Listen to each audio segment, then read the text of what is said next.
Yan mga guys, oh, tumubo na sila. Yan. Kaya anuhin natin, damuhan natin at ayusin natin yung lupa niya. Kaya yan, lalagay ko kayo rito. Yan. Oo nga pala guys, kaya nilagyan ko ng mga yan, steel matting ba yan? Para hindi anuhin ng manok. Kasi ang mga manok dito tsaka baby sinisipsip. Kaya linagyan natin pang suporta. Yan.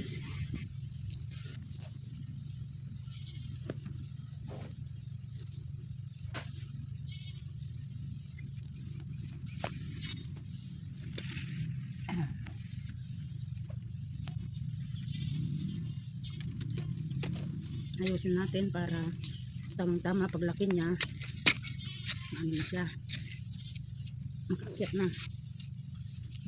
Tumba na siya. Hindi ko alam, iisa lang yung tumubo. Kaya hintayin natin yung iba. Hindi ko alam kung anong gulay ito eh.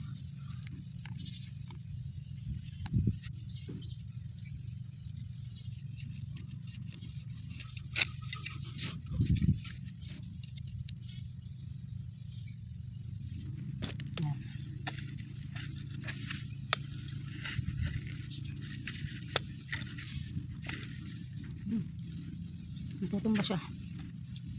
Ay, bato.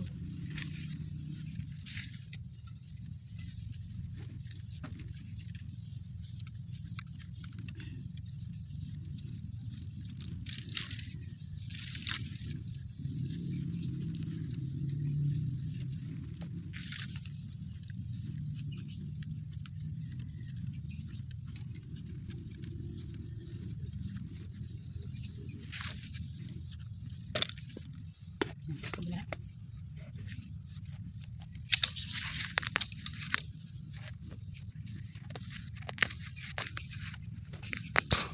Alam nyo guys, sa tagal-tagal kong na hindi naka-steady dito sa Pilipinas kasi nag-abroad ako dun sa nag-OFW ako sa ibang bansa.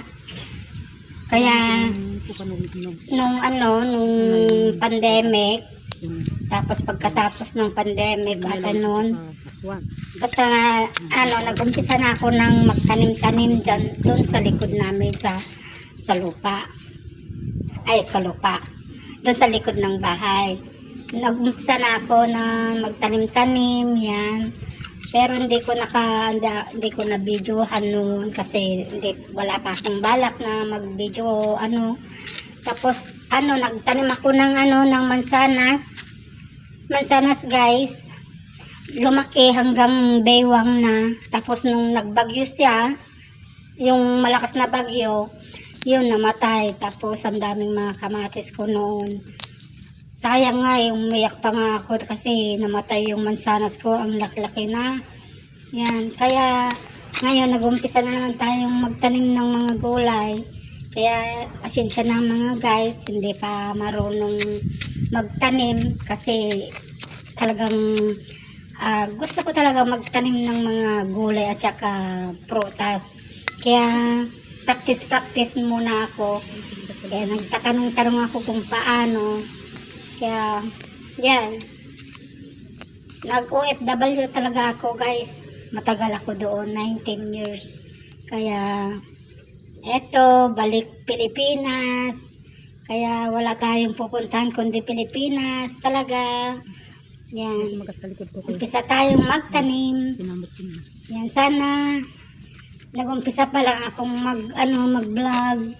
Kaya parang naiya pa ako, ganon, parang So, sana supportahan nyo naman tong vlog ko para makarami naman ako, babawi ako sa sa oras ko na matagal kong hindi nagamit.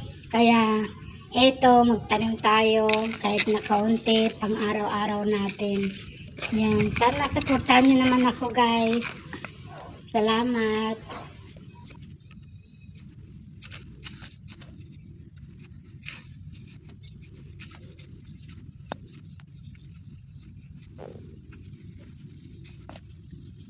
Ito kasi mahirap ano ito eh, damuhin ito. Malalim yung yung ugat niya. Kaya kahit na matanggal na yung dahon niya, yung pinakaibabaw, sa ilalim meron pa rin. Kaya hirap.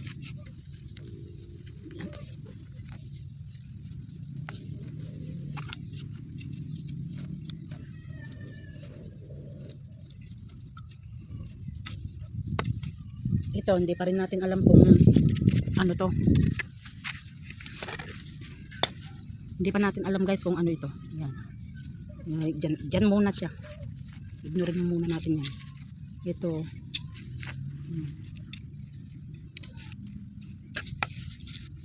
Ang importante yung kulay natin. Ayan. Para may pagkuhanan natin ng ulam natin. Ayan.